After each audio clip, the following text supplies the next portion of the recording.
This program is a Warren STEIBEL production in association with South Carolina ETV. Funding for Firing Line is made possible by a major grant from the John M. Olin Foundation, Incorporated. Additional support is provided by the Annenberg Foundation and the Friends of Firing Line.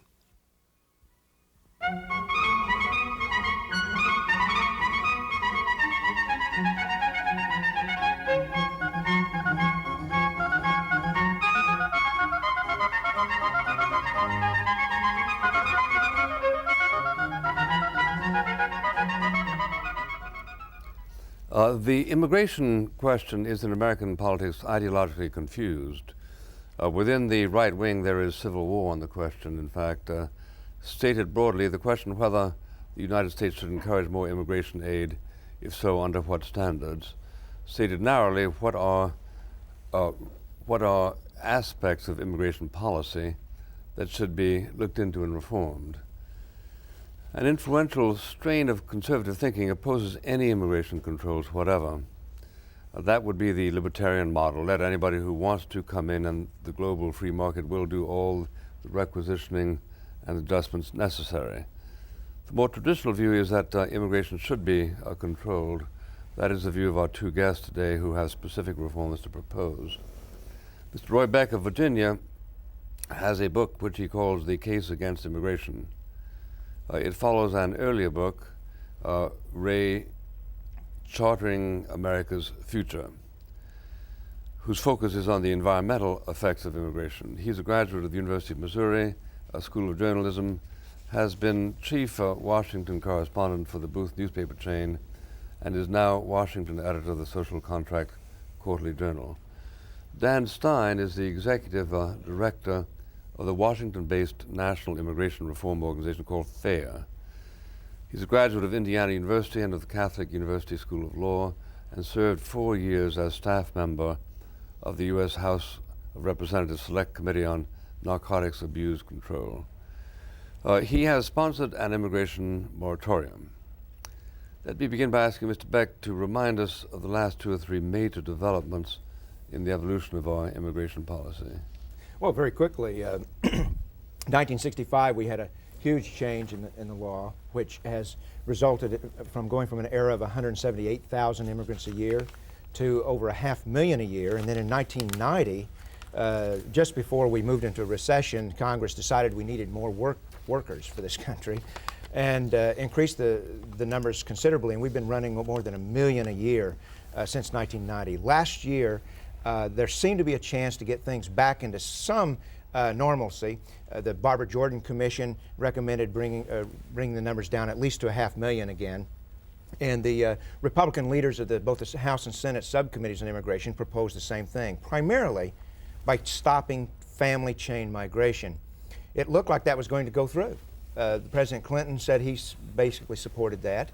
And then all of a sudden, in the last couple of months before the vote, last March, I believe it was, the tremendous push by industry and by the advocates of multiculturalism put the lobbying efforts on, and especially from the Asian lobby that there's been so much scandal about, put the push on President Clinton. The day before the vote, he pulled his support and killed the bill, or killed that aspect of the bill in the House by withdrawing cover for the Democrats who were going to vote to stop family chain migration. So right now we still are running about 1 million legal immigrants a year, 5 times higher than the traditional level. I remember that in his opposition to the 65 Act, Senator Ervin pointed out that hypothetically a single resident could sponsor 83 people if you count down all the in-laws, nephews, all that kind of business. Now, I gather from statements that you've made on the subject that even authorities on immigration were confused by the extent to which this family linkage could multiply. That's correct, is it? I think what's astounding is it's not so much that the system isn't working as it's stated and the sponsors intended. What's astounding, Bill, is that we lack the effective political leadership now to fix it. Everyone who has studied the immigration system since at least 1978 has said the math doesn't work. If every immigrant in time develops a right to bring in a limitless number of future relatives, then the math doesn't work, and Congress is constantly under pressure to raise the numbers as backlogs grow of relatives who want to bring relatives, and that's what's happened. We've simply lost control of the process, but we don't seem to have a national political structure now that has the courage or vision to take us through this enormously emotional debate to fix it. Well, yeah, that's a question I very much want to hear you out on, but meanwhile, there are two approaches, are there not? One would be to say, okay, we've got to change the gross number from 1 million to 500,000, whatever. Another would be to work within the confines of the formula, say, okay, a family henceforward would be defined as the nuclear family. You can bring in your children and your parents, but not their parents or your children's that kind of stuff. Which of those approaches appeals to both of you? I think when an immigrant comes, Yeah. they're making a decision to leave a family behind. There's the family that created me, my parents, my uncles, my aunts, my grandparents, my brothers and sisters. The question is, should I be able to bring that part of my family, as opposed to the family that I create, my spouse, my children? Rational immigration policy and the reality of limits means we should only be allowed to bring in the family that I have created, my spouse, my unmarried minor children. Everyone else has stronger family links in the old country, and the better part of common sense would suggest you've got to draw the line between the family that I created and the family that created me to have any rational structure at all. I forget which of you, I think it's you, Mr. Beck, made the point that the so-called unification provenance of many of our laws has a disunifying effect. Well, it does, because It isolates people. and every time we bring somebody in on family reunification, we have disunified a family overseas. That's right. And you know, perhaps the viewers haven't quite thought through this chain, but I can bring my wife and my children. My wife can bring, and I can bring my parents. My parents can bring their other adult children. They can bring their spouses. My wife can bring her parents, who can bring their children. Before very long. And we've got 83 in a minute, yeah. Exactly, and so what we have now, most of the people who came in under family reunification last year were the second cousins and third cousins and nieces and nephews and in-laws of people who came in maybe 20 years ago. These aren't, you know, these are not nuclear families. They are a nuclear family to somebody, but not to the original people. It'll never stop. To say nothing of the fact, the point that you also made is when you bring them into Hershey, Pennsylvania, the chances are very slight that they will settle in Hershey, Pennsylvania. The next thing you know, one will be in Hawaii and one will be in Alabama. And so they aren't. Unification is an abstraction. What it really comes down to, as I understand, is sort of a gross template for bringing more people in, but allowing them to wire in some way other than by consulting other criteria. It becomes to look more like colonization rather than immigration, in that the concentration of immigrants begets more immigrants from the same country, essentially colonizing an area like Miami, rather than the more traditional melting pot concept of a slower process where secondary migration is allowed to occur amidst long pauses. The American immigration tradition, to the extent one exists, is one of a bulge and then a long pause, which enables us to absorb and assimilate immigrants over time. We had a long pause through most of the century. Yeah, that's the point. Today, there's no end. Peter Brimelow made in his book Alien Nation, I think, very, very vividly. But in fact, we have here and there in our history assimilated people at as fast a rate as we did in Cuba. Isn't that correct? Immediately before the First World War, the number of people passing through Ellis Island was equal, was it not, to the number of people feeding into Miami? Yeah. Oh. But we didn't assimilate. You know, the history is that we didn't assimilate those bulges during the bulge. Those bulges were assimilated after the time out.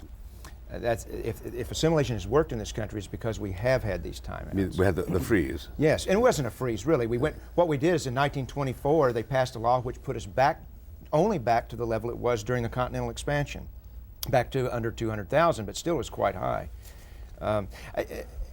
You know, it's interesting when you just think of numbers, and I do stress numbers in this debate.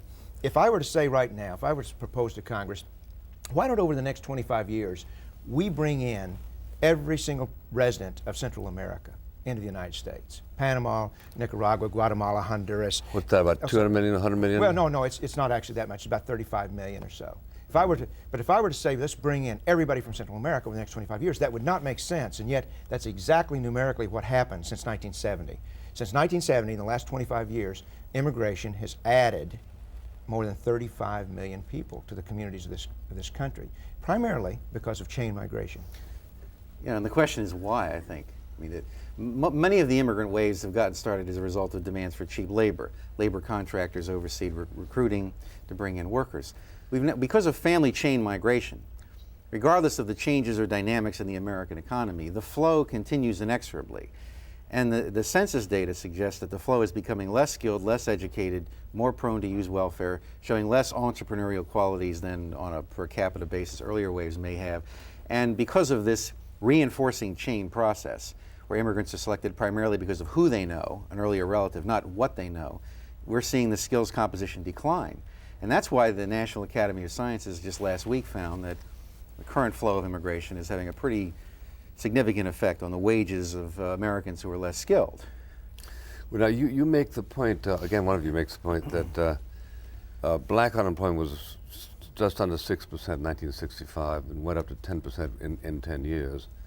Are there reliable studies that relate that to the integration during that period?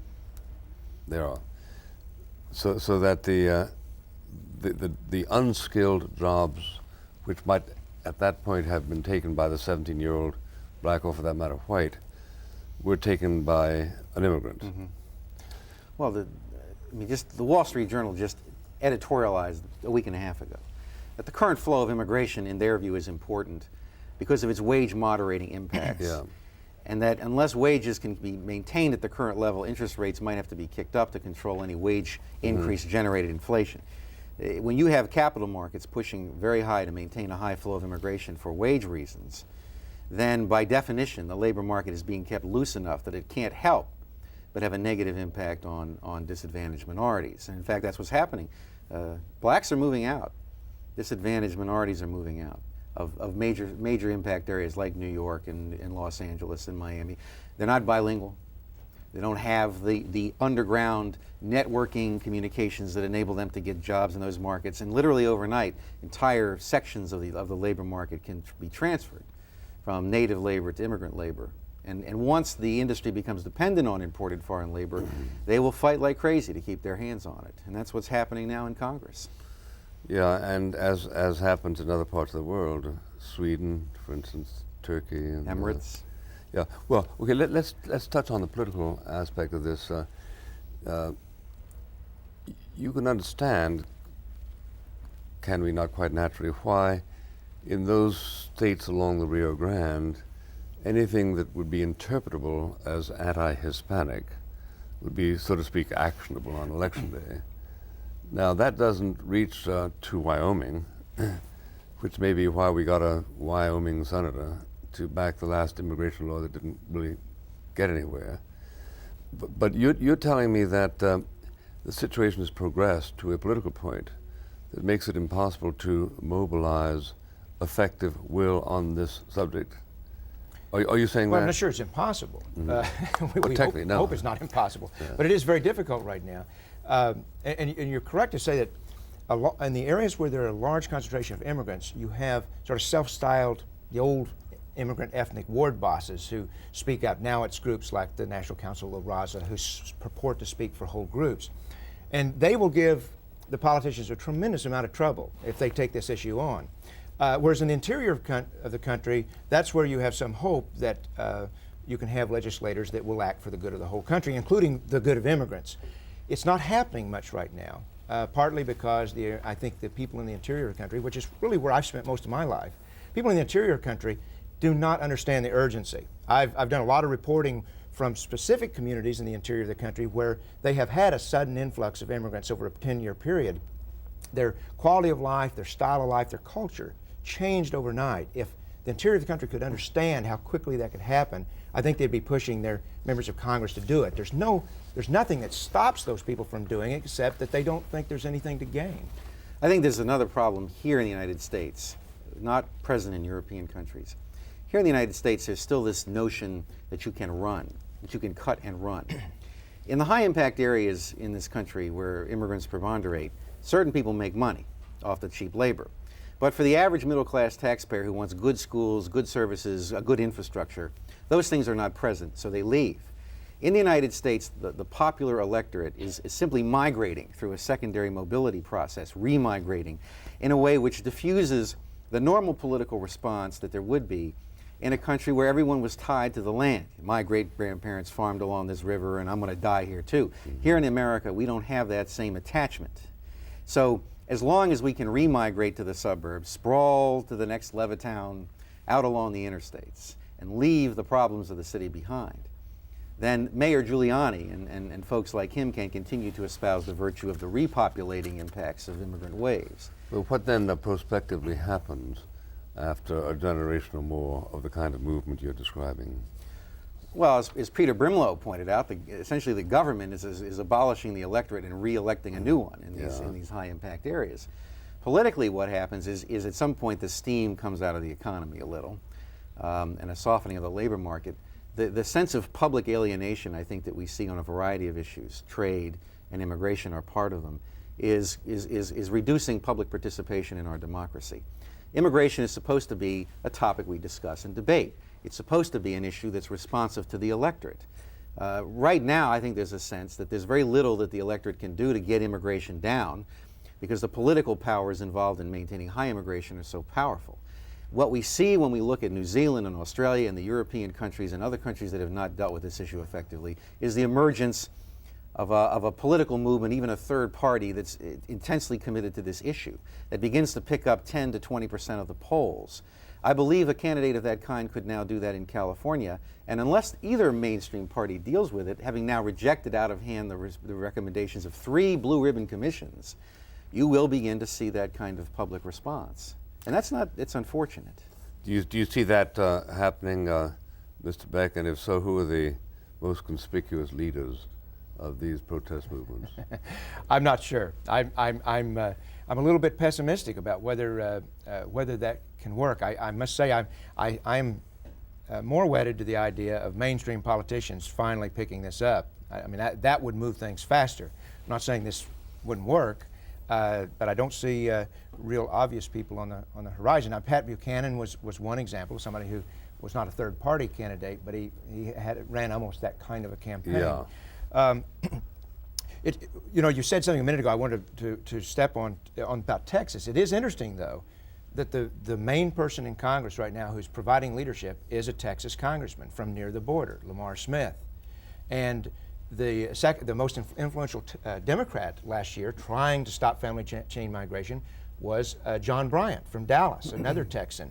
It's not impossible for people of either party to take this issue on. In fact, I believe that there are tremendous political assets that a person could reap, a politician could reap from taking it on. The American people, all the polls show, the American people by wide majorities want immigration cut. It's just that they don't feel the urgency to make that their '1 issue. What they really care about, what's really bothering them in their particular areas on the coast, it's the traffic, it's the congestion, it's constant urban sprawl, it's the change of language, all of these things. They focus on those things, and sometimes they do not have a leader who has helped them understand that underlying all of these problems that make their life worse is this rampant immigration.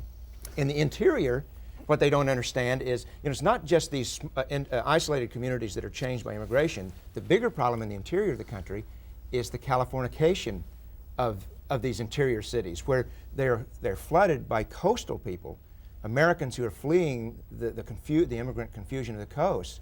And what I find in many of the towns across the country, they say, there's one thing that's a lot worse than being overcome by immigrants, it's being overcome by Californians. Because that, it's the numbers. It just changes the culture, it changes the type of life they have.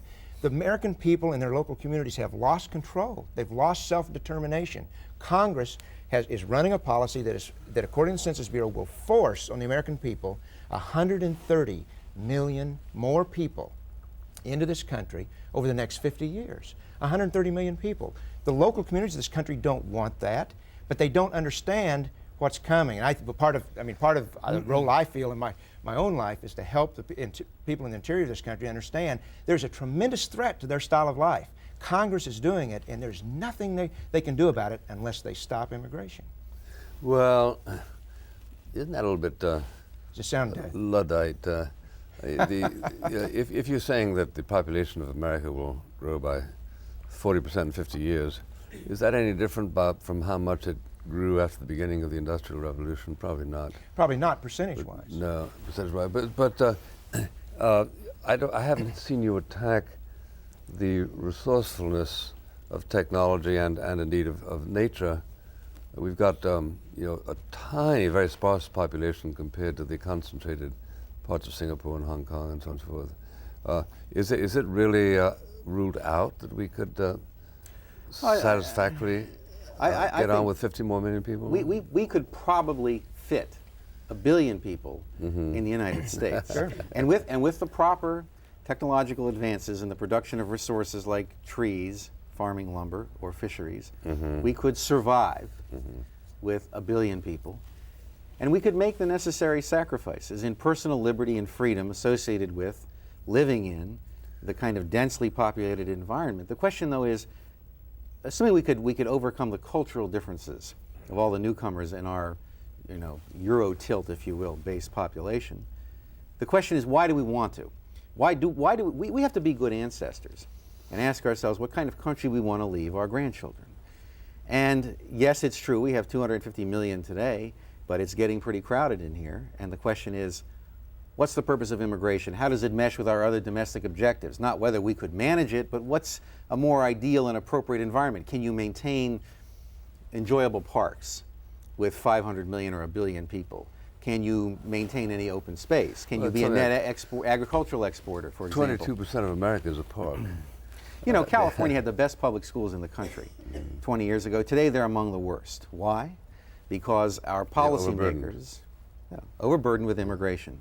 And if you look at everything from bilingual education, ESL, the sheer demographic force of immigrants coming in, and the failure of California to be prepared for it, the fact that employers may try to recruit immigrants and pay them low wages doesn't mean the community doesn't have to pay the cost. We call it privatizing the profits of the low-wage labor, but commonizing the community costs. But there are studies that say by the time the immigrant is dead, he has generated 30% more that he's bequeathed to the country than, in fact, he has cost the country. You don't discard all those data, do you? Well, look, an immigrant who comes in with great proprietary knowledge and some extraordinary skills may expand our productive potential and like actually Chinese attract in capital. Vancouver, yeah. Right?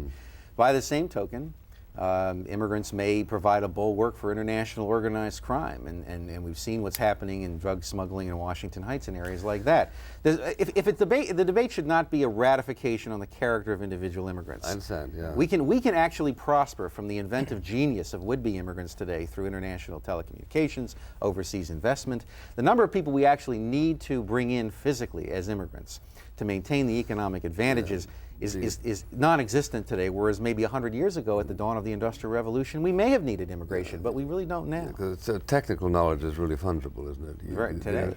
Bill Gates can have his think tank meetings by phone teleconference. Well, now, to what extent do you feel that the hypnosis in accosting this intellectual question is owing to a sense of obligations to multiculturalism? How many people feel, well, we must not touch this subject because to do so is to speak or to threaten to speak invidiously about Hispanics or Asiatics or whatever, or Africans? Is this a big factor? It's a great fear. There's a great fear among the intellectual elite that to be in favor of cutting back immigration will leave you open to the charge. And of course, the proponents of multiculturalism don't have to use that charge. Well, not only that, they rely on the demographic push of immigration and the changing ethnic base of the population as the political justification to maintain and grow the multicultural movement. To the extent multiculturalism has any saliency beyond what its original intent was, in the 70s, African American culture. To the extent it has saliency now, it is the parading around of the changing demographic figures that give the multiculturalists grist for their mill. If there's an old adage, you know, that if the bathtub's overflowing, if you're concerned about the institutions and they're the bathtub, you can either pick the mop up or you can first turn off the spigot. And this debate going on in the neoconservatives about multiculturalism, can you fix American institutions without stemming the tide of immigration? You can certainly get a moratorium. You got to have a timeout. Yeah, Those institutions will never be brought back into the core American culture of Western civilization unless you stop immigration for 30 years or more.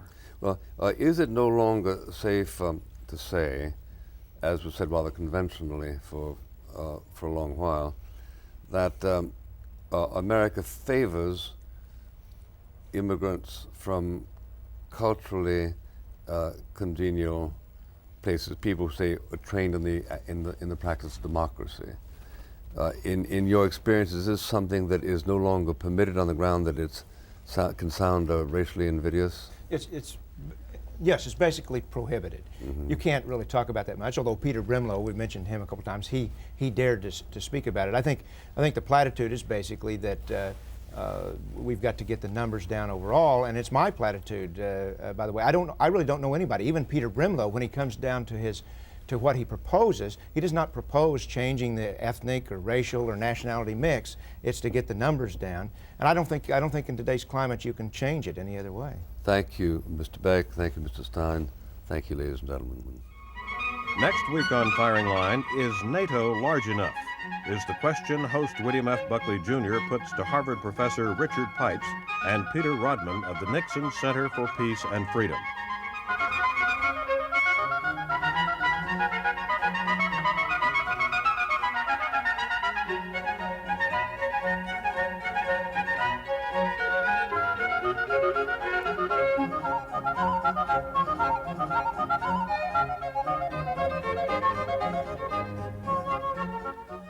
This program was a Warren Steibel production in association with South Carolina ETV. Funding for Firing Line was made possible by a major grant from the John M. Olin Foundation, Incorporated. Additional support was provided by the Annenberg Foundation and the Friends of Firing Line. For information about a video cassette of this program, write to Firing Line, 2700 Cypress Street, Columbia, South Carolina, 29205, or call 803-799-3449. That's Firing Line, 2700 Cypress Street, Columbia, South Carolina, 29205, or call 803-799-3449.